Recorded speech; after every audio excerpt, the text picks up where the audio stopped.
Well, hello from the Aviva Stadium. Well, Ireland scored 8 tries to beat Fiji 52-17 here today. 4 tries in the first half, 4 in the second, including 2 from Mac Hansen and 1 from the impressive Gus McCarthy. I'm Sinead Kissane, Rory O'Connor and Cian Tracey are here too.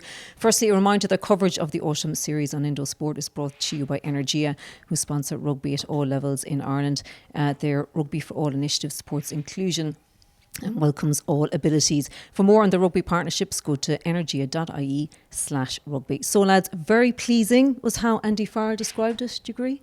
Yeah, I think it was their most complete performance of the window against the weakest team that they've played.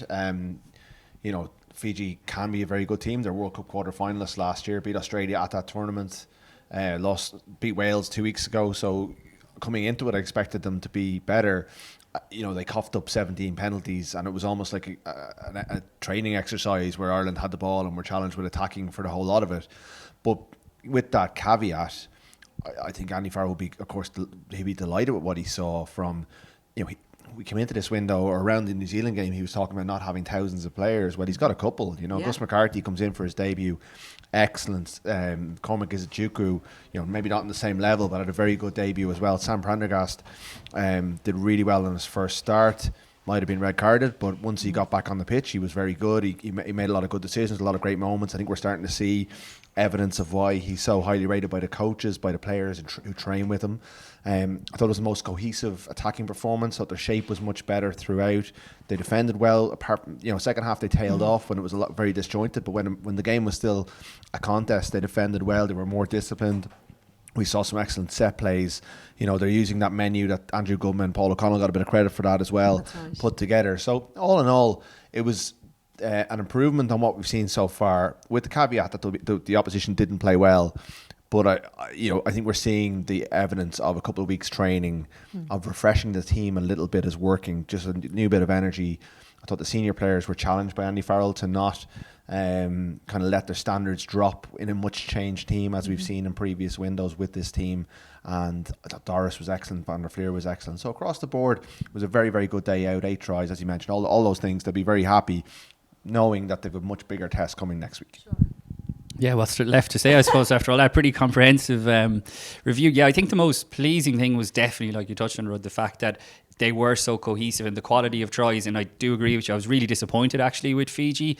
We were talking, Sinead, before the game that we were hoping to see a bit of that Fijian flair. And you saw it in little fits and starts, but they conceded, 17 penalties and 2 yellow cards. And look, we've spoken a lot about Ireland's indiscipline over the last couple of weeks and how much that's hampered them. And we saw that with Fiji tonight. So really disappointed with them. And I do think we have to caveat, the quality of Ireland's play with Fiji just weren't quite there. But all that said, there was so many changes to this Ireland team, and you've touched on it, Rudd. Like when they've done that in the past, it's been scrappy, it's been clunky. Underwhelming was the word that Andy Farrell used in 2022 to describe the performance against Fiji. Well, I thought there was so much to like from it.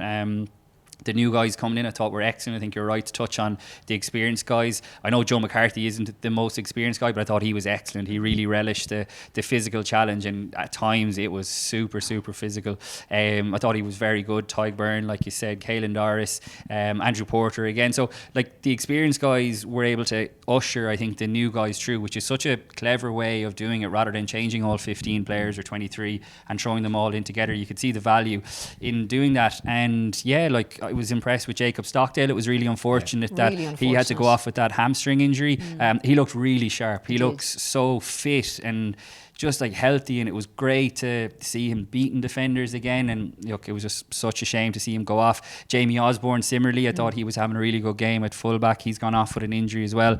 Didn't look too good. But then you have guys like, Kieran Frawley came in, and I thought the way himself and Sam Prendergast linked as that double playmaker that we maybe don't always see when Hugo Keenan is playing at fullback. He's not quite as comfortable stepping in into the 10 role, but there was times where Frawley did it and it meant that Sam Prendergast was out the back, and it gave him a little extra yard of space to pull the strings. And look, some of his passing was a joy to watch, but with his hands and with his feet, it was great. Look, I know we'll get on obviously and talk about the red card, but again, I took this down during the game that the back line that finished the Ireland game is worth pointing out, and how they still ran in 4 tries in the second half as well as the first. So you'd Frawley at fullback, Mac Hansen on the right wing, Caelan Doris was at outside centre, Stuart McCloskey Foskett inside centre, Conor Murray was on the wing, and Sam Prendergast and Craig Casey. And as well as that, Gus McCarthy finished in the back row. He'd never played back row, I think, for Junior Cup, I think was the last time he did, when it looked like he might become a back row. And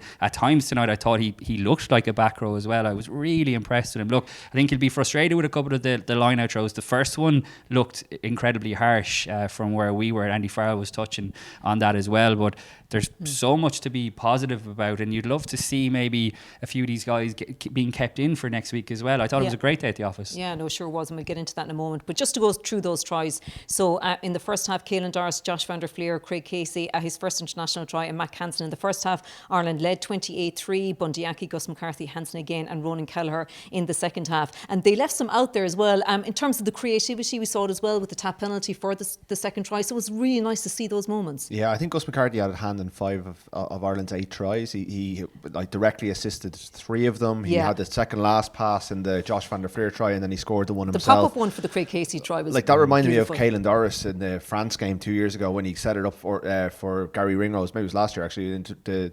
2023 Six Nations and the Grand Slam campaign. It was just such presence of mind, such strength. He's just a very skillful rugby player, and you know, considering where he's come from, he's in the Leinster Academy. He's not a full member of the squad. He's a training panellist. You know, he's only 6 games into his professional career. Obviously, he went to Emerging Ireland, captained the under-20s 2 years ago, and he is last year, not 2 years ago. He was only lifting the Senior Cup 2 years ago, as Andy Farrell referenced in the press conference. He didn't even know he was getting kept on this week, by the way, as well. He actually thought he thought he was going back to Leinster, which just shows you like how quickly he can change. Yeah, I mean, I've been really impressed with him all season. As soon as he got his chance with Leinster, you know, Leinster didn't have any hookers this year. You know, Dan Sheehan's out injured, Ronan Kelleher got injured in Treviso, Lee Barron was injured, John McKee was injured, so he was last man standing. And look what he's done with it. It's incredible. I mean, there's a whole discussion we'll be having later on in the year about, you know, whether he can stay in Leinster when Dan Sheehan's back fit. But he's really put himself forward to as a viable option for this week. I think he should be on the bench against Australia. I thought he was that good, and you know, he's only 21 years old, but he looks ready for it. And there's a few of them in that bracket. So the set plays were very slick. They scored a maul try, which again is another thing we haven't seen for a number of games. Six Nations, I think, third round. I must credit, I think Neil Tracey was the one who came out with that whopper stat, which is like that's a long time ago now. So there's a lot there that they can build on. And when you consider where this team was 3 weeks ago with the New Zealand game, and how down everyone was about that performance, and you know, I was looking for renewal and refreshment. Well, we're starting to see it. We're seeing a new looking team, and sure, there's other players who will come back in, and a lot of the established players were good today. But the fact that Andy Farrell now has real selection decisions this week is really interesting. I think one player that I should have mentioned as well, and you touched on it there, Gus McCarthy's offload for Craig Casey's try. I thought Craig Casey was excellent. Look, he got ran over a couple of times in the first half, and you were slightly concerned about like how physical it was, but I thought he was excellent. One of the big reasons why Sam Prendergast looked so good was because Craig Casey's service, I thought, was just immaculate for most of the time. And for his try, you could hear it on the ref mic. You could hear him calling and running down the blind side. So there's 2 younger guys, you know, taking control of a situation and scoring a brilliant try. Look, you'd have to give credit to Andrew Goodman as well. Like, this is why he was brought in, is because his set piece nous. And it was interesting because we were kind of discussing it during the game. I wasn't sure if they were going to run another play so late in the game, because look, Joe Schmidt is going to be pouring over this, and I would say they have so many tricks up their sleeve. But it was so pleasing to see they ran a similar line-out move for the first try, Caelan Doris, wasn't it, that they ran last week against Argentina, which was just so slick the way Gus McCarthy comes around on the loop. They went for a dummy maul, so it's like he was playing for years. Yeah, and you see again, we said this last week, the importance of the Irish set piece when it fires. You see the quality of ball that they can attack from. So look, I know Fiji didn't pose the biggest threat in the air. Be different next week against Australia, but I think Andrew Goodman deserved credit as well. And just also on Gus McCarthy, what really impressed me about him was that he had that, you know, crooked throw after 2 minutes, and as Andy Farrell said as well inside, didn't bother him. He put it. Well, I mean, that's what this team has been really good at over the years, and it didn't look like they were good at it against New Zealand. You know, when Frawley made a mistake, he wasn't able to park it and move on. It seemed to feed into, kind of infected the rest of his game. And a lot of players had those issues in that second half when things went to pieces. Now, again, the pressure on that Friday night was very different to what we saw today. But for Gus McCarthy, you know, how many times has he been able to? Has he got those reps in training? You know, he wasn't in 23 for the first 2 games. He's in there to learn, and yet obviously he's had a good week training this week. But still, his knowing his role, the amount of diligence, that's the stuff the coaches love. So I think he really showed a lot of the factors that Andy Farrell put place in. I spoke to him after the match there for a piece we'll have over the next couple of days, and look, he captained a Blackrock senior cup winning team a couple of years ago. He captained the Ireland under-20s to a Grand Slam. They reached the World Cup final. He is in the leadership group in Leinster. Leinster tend to have an academy player in their leadership group. He's that guy this season, and just from speaking to him, you can see why he is so valued in terms of his maturity, I think is the word I would use, because look, it's not easy, like even chatting to us, it's not something he'd be used to, but he was totally at ease, totally comfortable in his own skin, and I think that was reflected in his performance as well. It's really easy to see why the Leinster and the Ireland coaches really like him. There was lads playing in Lakelands last night in the Leinster A versus Munster A game. I'm thinking Brian Gleeson, a teammate of Gus McCarthy and Sam Prendergast, and they're looking at what happened today, thinking that can be, if I just get a run. And Farrell now looks at those players and goes, well, Gus McCarthy just needs a break. So do these other players. So the message it sends out across Irish rugby is that the door is open for you if you impress for your province. Great point, yeah. So let's get on to Sam Prendergast, and let's just deal with the yellow card first. He kicks obviously that conversion for Caden Doris's try, and after 4 minutes, and then less than 4 minutes later he gets that yellow card for a high tackle. That must have been the longest 10 minutes of his life. Yeah, I think in fairness, I think Holly Davidson put him out of his misery. I think she came back about 5 minutes in but I'm sure it felt like longer. I thought it was very much on the borderline. Mick Byrne, the Fiji coach, certainly thought it was if he'd been wearing white he would have seen red. Andy Farrell didn't think it was a yellow. So there's no accounting for kind of the kind of inbuilt biases that coaches have. But I'd probably just about come down on the side of it was the right decision, but only just. It was a glancing blow. I wonder whether all the talk around his defence, all the talk about his physicality crept into his mind in those opening minutes. He did defend well today, as part of an overall performance, but he left one on him a little bit. Like Farrell said, he was turning his body, but I thought he had an idea of what he was doing. He had a responsibility, and I don't think it was the heaviest collision. I think, as Holly Davidson said, it was a low level of danger, and that's what got him off. I doubt he'd be cited, but I'd say they'll keep an eye on things. But it was. I thought it probably affected him a little bit when he came back on. He had that kick that went dead, although Farrell again thought that was a bit unlucky.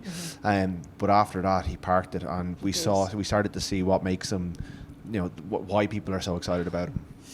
I thought it was red. I thought he was very lucky, if I'm being honest. And we were sitting next to each other, Rod, and I said it to you the second it happened, without even seeing a replay. Particular TV angle, even before seeing the replay in live time. I thought he was going to be in trouble. And look, he was, and he copped the yellow. Fair enough, but I think if a Fijian player does that and it's not upgraded to a red, I think we're crying foul. I was very surprised, and I'm obviously happy that it wasn't a red card, because Jesus, that would have been talk about ruining a 21-year-old's first start for Ireland. So look, I can understand why Mick Byrne, I asked him the question there, he was furious really.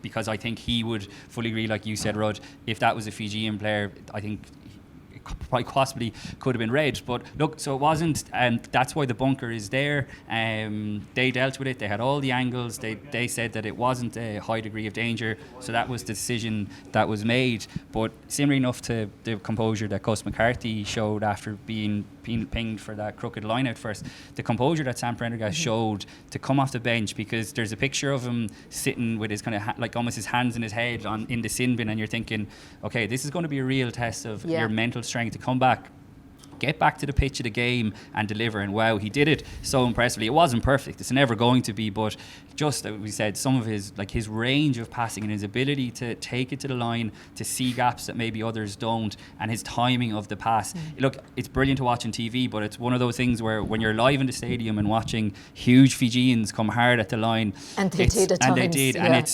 so so exciting to watch. And like you said, he was targeted, as all 10s are, but he got up off the ground every time, and he shrugged it off, and he kicked really well as well. So I thought overall it was a really excellent performance, and I agree with you, Rod. It's not hard to see why there is so much excitement around this guy. Yeah, I mean, we're not looking for perfection here. We're looking for potential. We're looking for promise. Love the way he's delayed pass to Josh van der Vlier, and midway through the first half he had that lovely crossfield kick, obviously, from Matt Hansen. Again, his game control, his management point that would have been talked about during the week? How did you rate it? I think Jack Crowley would have been looking at it going, cursing the fact that he played in a team that conceded 13 penalties in both games, and then Sam Prendergast gets a go, and Fiji concede 17 tries, and he gets a bit of Penalties, an armchair. yeah. Sorry, penalties. Sorry, 17 70 tries would have been good That would crack. have been fun. a different matter. Sorry, 17 penalties. But like Fiji's discipline really gave Ireland such a foothold in the game. And while Fiji were disruptive at the breakdown and caused some problems, really it was a bit of an armchair ride for him, and it was the perfect platform for him to go and perform. And I'm sure Crowley would have played very well in the same scenario. So I know there are the kind of battle lines have been drawn, and any praise of Sam Prendergast is now being met with fierce resistance from Munster. And I'm sure once Jack Crowley is the man and kind of who's going well, then the Leinster hordes will be out supporting their man. But really, I'm really excited to see how Crowley responds to this, because what I saw today was a 10 who, in a kind of a Sexton style, was able to marshal an attack really well. I thought Ireland's shape was much better this week and much more disciplined in possession. Again, the continuity of possession was better because they're the Fijian discipline, but also their breakdown was probably a bit better as well. But I do think whatever Prendergast is doing out there, and also having Frawley as a second pair of hands really helped. But there was a lovely shape to the way Ireland attacked. Other things that I thought impressed me, apart from the one that went dead, his line kicking was very good. His restarts, the hang time he got on them. Ireland won 3 back off Fiji. Now Fiji didn't deal with them well. You'd expect Joe Schmidt's Australia to have put a lot of work into it. Whoever's kicking next week, whether it's Crowley or Prendergast. But I thought the way he floated those up there, he did very little wrong. And yes, imperfect. No one's perfect. It's his only second game for Ireland. But he is a live option now for the number 10 shirt, and we have a rivalry that's going to be kind of fueling us for a couple of years, and hopefully driving both of those players on to become the 3 of them, because Frawley was good today at fullback, and is a great bench option because of what he offers in terms of covering different positions. Like Crowley and Prendergast may be vying for that 10 shirt, but Frawley could end up in 22 for the rest of his career, because he's such a good option off the bench. I know Crowley can play the multiple positions as well, so I thought it was a really good step forward for Prendergast, where I think he would be very happy with his night's work. And then he got to play with his brother for Ireland as well for the last 20 minutes, which was lovely. So who's starting at 10 next week? Might as well get into that now, the 10 option. I would suspect Crowley has enough credit in the bank and did enough against Argentina, and has over the year done enough to hold on to the jersey. But I think Prendergast has made the meeting on Monday or Sunday, whenever they sit down, very, very difficult for the coaches. I think he's done enough. But I think Prendergast is getting closer, and it wouldn't surprise me if he was picked. I think Farrell likes him that much, and he did so well today. I just think it will be quite cruel on Crowley, having had his rest this week, having done so well in that first half last week, and to get into the team when it's playing well. I know he's part of that, but the team, the New Zealand game didn't go his way, but I didn't think that was on him necessarily. And when things got away from them last week, yes, he had mistakes, but I didn't think he was at the heart of those mistakes. So I don't know what you think, Cian. I think it's going to be Crowley, but not by a huge amount of conviction. I agree pretty much with everything that you said, and it's kind of frustrating that it's become it's a culture war. Yeah, and if you praise Sam Prendergast, it automatically seems to mean in some people's minds that you're dissing Jack Crowley, and the same the other way. If you're praising Jack Crowley, it seems that you're putting, and that's just absolute nonsense. I would agree. I think Crowley has enough credit in the bank. He had a couple of mistakes. He got taken off last week, but he was excellent in that first half against Argentina.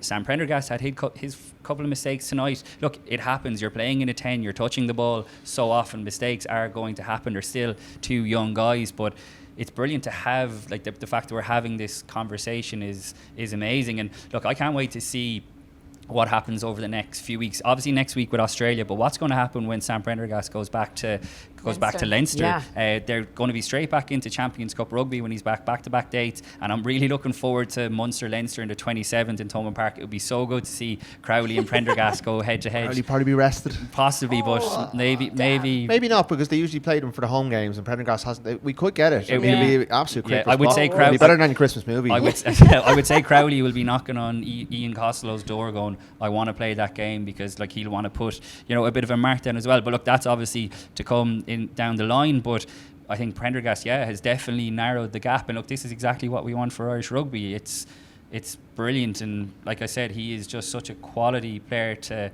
watch. And the fact he's only 21 makes it even more exciting.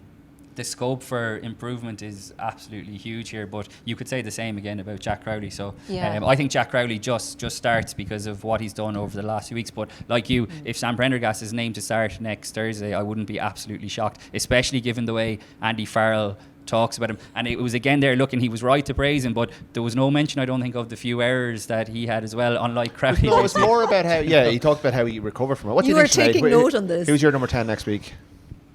I probably would go with Crowley, but my God, Prendergast time is, He's a very enjoyable player to watch, isn't he? Is I mean, take all the rest so of it out of fluid. it. His timing of the pass, his options, his decision making, his skills, even the fact vision is he exquisite as well. Like it's a small, it's an irrelevant thing really, but at the last act I of know the what you're game, gonna say. he drop kicked the ball off the pitch, and then he got hammered by a Fijian who wasn't impressed by what he did, but he just kind of laconically drop I kick didn't off the see pitch. it, Like right. some of his spiral kicks were beautiful. They weren't particularly accurate, but they just looked good. You know, he's aesthetically a very good He's player to yeah, watch, he and I is. think he is an entertainer. And I got a sense from this crowd, even though a lot of them probably haven't seen much of him, they already like They him. like He's already him. very popular. Yeah. Maybe if we had an international in Thomond Park, we might have a different. Certainly in Porky Queeve, there might be a very different response. But and like Crowley, I just want to see how this drives Crowley, how Yeah, he for responds. sure. I want to see Crowley Yeah. go to another level. Yeah. I know there's probably an argument that it's not a good thing to have uncertainty around your tens, but I think this can bring the best out of Crowley, and I'm interested to see how he responds. Yeah. Yeah, it's the perils of being the first choice 10, because you're right, Crowley would have been sitting in the stand or wherever he was going, I'd love a shot with that, with a pack that was, we just mentioned the experienced guys, utterly dominant, and you've got Craig Casey, like I said, providing unbelievable service. I'd say he was going, look, I would have fancied a piece of that, but it's like, we love a 10 debate, I know we do, but this feels like it's a real genuine one now. And the thing is, Farrell has fueled a lot of a lot of what we've written in the last while has been fueled by what Which Andy is Farrell worth stressing It to is. people who don't maybe pick up on Andy Farrell's comments We or read spoke them. about it last week, He's the yeah. one who is He's driving the king of the hype train. Yeah. He's the driver. It's all aboard, and it's you're almost convinced he's going to take him to Australia with the Lions next year. Like I'm telling you. it's not beyond the realms. Maybe that is getting carried away, but it was. if he ends up starting for Leinster when they go back for the Champions Cup, like Well, that if he is starts next week against Joe Schmidt's Australia, like the sky's the limit for him. Yeah. It's a really interesting goal, because that game, it's almost like South African viewers or French viewers wouldn't agree that it is a kind of the final of the Autumn Nation series, because in fairness, both of those teams have won their games, but it is a great finale for the it series. is, It's whets the appetite for the Lions next summer. And who he picks there, like if he thinks Crowley is an option, is one of his options as 10 for the Lions. I don't know how much the Lions is feeding into Andy Farrell's Ireland selections, but I would imagine he would like the lads he's going to take to get a run against the Lions. So if Crowley, I'd say it'd be a big kick in the teeth for Crowley not to get that opportunity next week if he doesn't. You'd imagine Crowley will be the more worried one over the next few days until he gets that nod, I'd imagine. Well, Prendergast is incredible anyway. Prendergast he's got nothing. Prendergast has nothing to lose here. You know, he's the one who's in bonus territory that if he starts. So, Okay. I just throw in as well that I think Frawley reminded us all how good he is as well. Sure. That New Zealand game was a bit of an aberration. It probably did damage his standing, but I don't want the way he played, and I really liked the whether it's with Crowley or whether it's with or with Prendergast, or whether Prendergast and Crowley can play together. There's merit in the It changed up the playmakers. way It Ireland did. can attack, and maybe not from the start, but if you can do that in the last 20 minutes of games when defences are stretched, it's a lovely tactical option for them. And he should have bloody taken that try himself rather than giving the forward pass to Conor few of Murray. those. And I think it's a mark of Andy Farrell's man management as well, because the way Frawley was dropped and didn't get his opportunity like Jack Crowley did for that Argentina game. Now, Jack Crowley has a lot more credit in the bank, but given what Frawley did in that second test in Durban during the summer, it was unbelievably harsh that he was totally bombed out, and obviously he wanted to get Sam Prendergast his debut. But Farrell brought Frawley back in, and look, we're not privy to the conversations that would have happened that week when Farrell was telling Frawley that he was out at a 23, but he got his response tonight, and I think that's a mark of Farrell's man management, but also Kieran Frawley's mental strength, and that seems to be a kind of recurring theme with this squad that we've said with Sam Prendergast, with Gus McCarthy, with Kieran Frawley. So whatever Farrell is doing in the background in terms of what buttons he's pressing, he is generally getting the right response from his players. And I think you could say the same thing about the senior guys tonight who really stepped up. Yeah, that is a good point, but I just did want to mention like the team's out half whisperer who's behind the scenes, the invisible man, Johnny Sexton, who he must be having a huge influence on this decision as well, because I remember there was a BBC interview with him around his book launch, and they were talking about Crowley and Frawley, and he interjected and said, "Don't forget Sam." So you know, like we kind of forget he's there because we don't see him. He's not there on match day, and he hasn't appeared in the gear, and he hasn't been announced. But he is having an influence as well, and you know, if he's a Prendergast fan, I think that will count for an awful lot in Andy Farrell's mind. And you know, Farrell is the man who, you know, built Owen Farrell into what he is. He worked with Sexton for a decade. You know, that's definitely going to be a factor in it. Yeah, both Sexton brothers are massive fans of Sam Prendergast. Mark Sexton was coaching Sam. He was the attack coach for the Ireland under-20s. And when they won the Grand Slam last year, I was down there and I was chatting to Mark Sexton, and thankfully this is on the record so I can say it.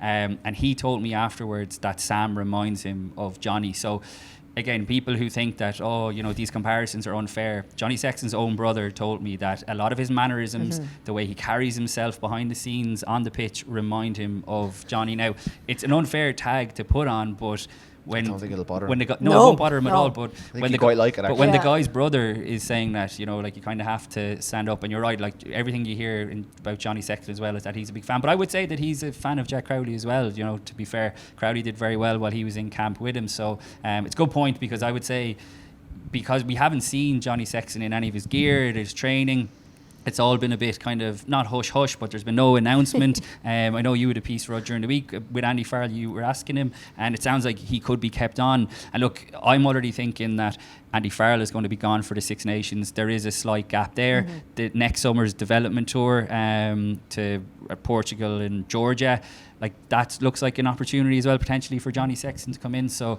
his influence is behind the scenes. It might not be as obvious as we think right now, but the fact that Farrell wanted to get him in the first place means that he wants to lean on the expertise that he can give. So yeah, it would be crazy not to think that he's not picking the team, but not having some influence there. Okay, so anything else before we go on to the Australia game? Obviously Jamie Osborne had to come off, you know, that's why Frawley went off. So unfortunate, he had a adductor injury, and then obviously Jacob Stockdale, as you mentioned, with that hamstring. Yeah, and I'm starting to get convinced that Osborne can challenge Hugo Keenan for the starting 15 jersey. And I think Keenan could be me and Madigan on the Indo Sport podcast earlier this month suggested that Keenan could go on the right wing to kind of have their best fielders. The way the game was being refereed, I know it wasn't a high ball fest today, but I'd imagine against a very athletic Australia team, I think Osborne was a real live contender for that game, and it's unfortunate for him that he's not going to make it. The midfield was great. The two experienced back rows really helped Izuchuku get into the game. Line out functioned better, but there were still issues. I guess, you know, Gus McCarthy's debut, you can more understandable. It's more understandable, but still, it is a concern, because we could see when they do get lineouts and they do attack, and they probably had a higher volume of lineouts today, they look so much slicker. Tom O'Toole comes on and that was a bit concerning. No, I was just going to mention it, that kind of flew under the radar a little bit, the fact that he was covering Loosehead on the bench. He plays tighthead, but Ireland have been wanting to do this for a while, and it was great that they did it for a game like tonight. That was exactly it. I was surprised that Andrew Porter started, to be honest. Again, I understand the logic in putting someone like Porter and Finlay Bealham with Gus McCarthy again to help ease him through it, but I thought it was a game where they could have given Porter and even possibly Josh van der Fleer, just because of the amount of minutes that they rack up. And Dars. I can understand Dars a bit more because he's so durable. He's captain. He wants to get him more used to the role. But yeah, he'll be centre next week anyway. Yeah, absolutely. Caelan Dars in the centre and Gus McCarthy will be playing in the back row. But on a serious note, I don't know what you thought, but it didn't quite go according to plan, I'd say, for Tom O'Toole. But it's a difficult enough ask, isn't it? We talk about how aligned the Irish system is, and here you have a guy playing at Loosehead for the first time in a green jersey. Like, has he even got to go for Ulster? Maybe he has. Well, Ulster are so short at tighthead, obviously, that they haven't. Like, it seems a bit unfair on him, and he did lose those 2 penalties, but he did go to Holly Davids and ask her what he was doing wrong, and the next one he fixed it. So I wouldn't give up on it just yet. But it is like, it just shows what a hole they're in at Loosehead. So I fully expect Cian Healy to be back on the bench next week to win his 134th cap and break the record on the 150th anniversary of Irish rugby. It's interesting they did it. I wouldn't be convinced of it just yet, but I think that tour is probably the time where we're going to see that again. He might even start a game or two over there. I mean, there's a talk of his third game against Romania as well, so that's a chance for them to get him on the pitch. Apart from that, I think the the scrum was good when Beelan was on the pitch. I think he'll be starting again next week. My understanding is Furlong was supposed to play this week, but it re-injured the injury and won't be around next weekend. So that's a concern. And again, he's a lion that you want to be on the pitch for this game, this kind of pseudo first Lions test that we're going to see here next week.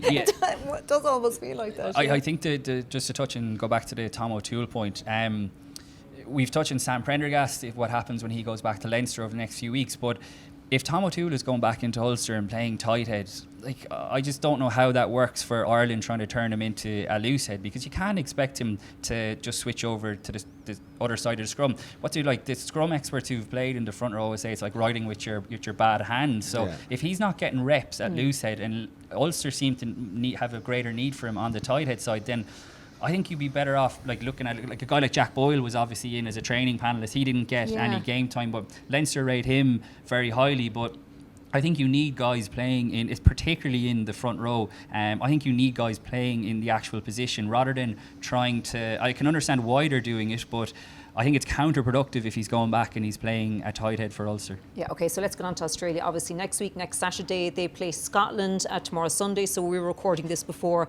that game takes place. But they are currently, as they go into that game, on a clean sweep. They have been so unbelievably impressive. So next Saturday, the first Lions test, as you say. But there's so many subplots around this. Andy Farrell said there, the best is yet to come about this. He was setting the tone for next week. Yeah. The best is yet to come from this Ireland team for that game next weekend. The New Zealand game was obviously the game of the window, and it didn't go well, and that was where all the hype was, and everything was reset after that. And I actually wrote during the week that suddenly the Fiji game became important because of the new faces, because I think it was really important that they went well, so that he has these options going into next year. And but are you saying that now Australia is the most important? So we've gone from New Zealand's the most important to Fiji. I know what you mean. But Australia is just in the context of how New Zealand went and how Australia, in fairness, no one coming into that New Zealand game realised how good Australia were going to be in this tour.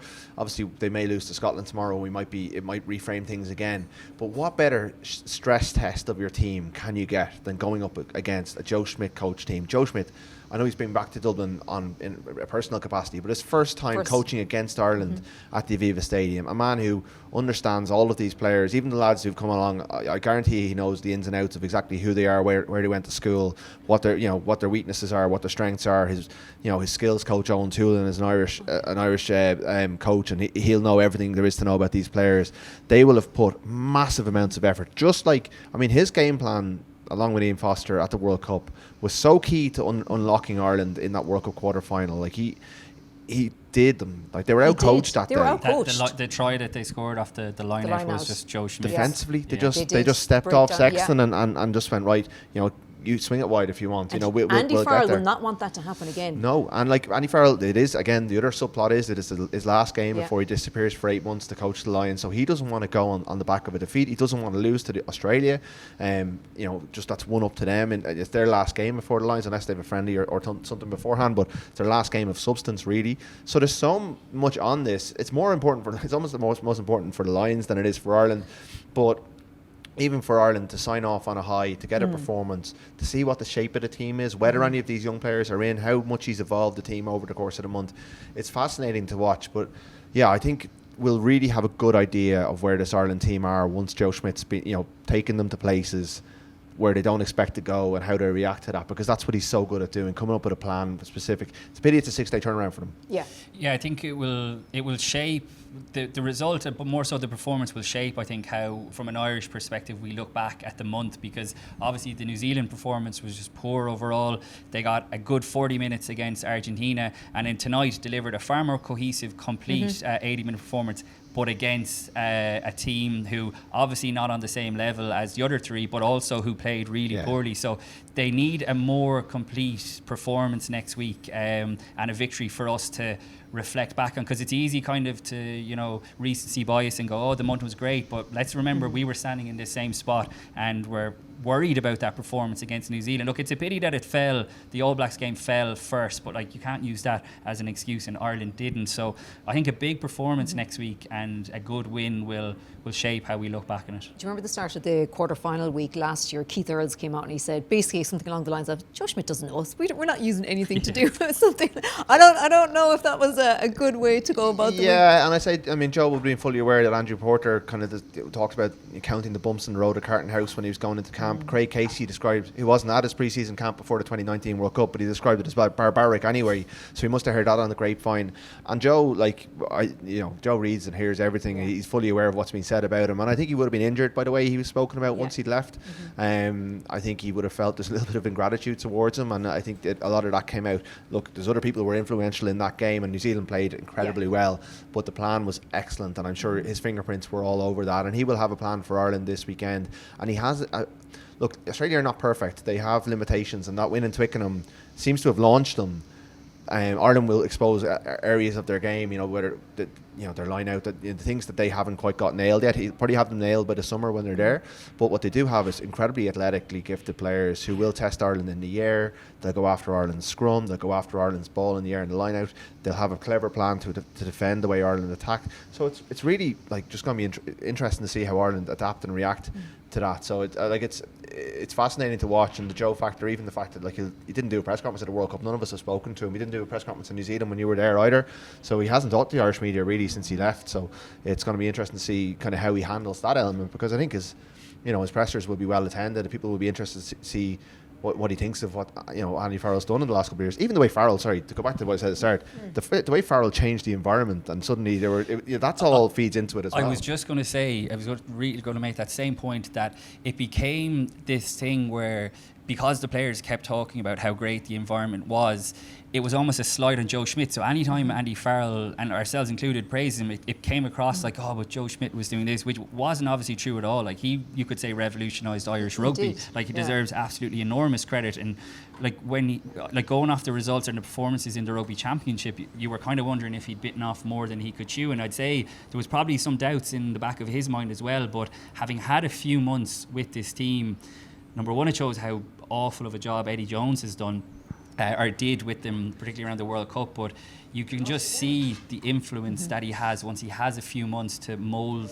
them into the team. And like you said, they're not perfect, but the improvements that they've made over a short period of time now means that the Lions series is back on in terms of a viable competition, because there were genuine concerns that it could be a 3-0 whitewash, which would be no good for anyone, particularly the brand. So I think overall it's been such a quality month in terms of not just the Ireland games, but watching France, New Zealand last week, South Africa have been exceptional as well. I think the Autumn Nations series as a whole has been brilliant, and I think this game next weekend is such a nice way to finish it off. Yeah, well, the two most successful Irish head coaches going up against each other. Before we go, so you reckon Gus McCarthy could be on the bench? Who else from today who came in? Or are we largely going to go back to the team that maybe started against? I'd say it's pretty unlikely that Izuchukwu will be involved. If Ryan Baird is fit, I'd like to see him there. I think I still think he's a nose ahead of Izuchukwu.